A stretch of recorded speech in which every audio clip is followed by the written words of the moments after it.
It's a pretty town for the dead, and a dead town for the pretty. That's my mystic Myrtle Corner across the water from the city. Let the daughters of your pity come to share a slice of dread with the unfortunately witty and the beautiful unfed. It's a dead town for the pretty, and a pretty town for the dead. It's a dead town for the pretty, and a pretty town for the dead.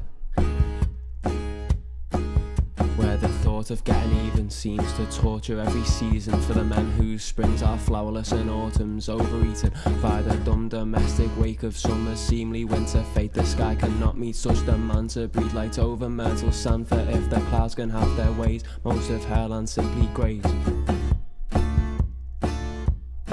Oh, sweet Britannia has a growth where grime and glamour share a bed. The diamond manor overlooks the coast behind the meadow of forgotten sheep who long discarded hope and flavour from their sleep. Dream of dreaming on instead. Inside the headwind that still blows and blows a shiver down the spineless, finds its home along the backbones of the pasture's fragile finest. And here the pretty town that groans at the prices on its wine list.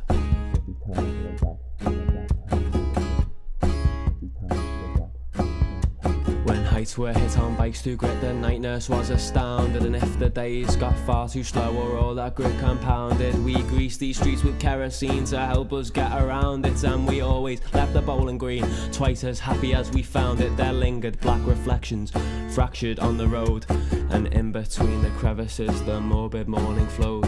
We stood there somewhere on the edge of shadows and of sun, and that's the wire on which we'd walk and often dare to run. Life at light speed on a circuit of spectators burned away by years much later, learn to sleep as we learn to take off from the cage that Myrtle maketh spurned by youth, cursed by time and earthly battle in its prime that rages on beyond the cliffs, and on return that conflict lifts.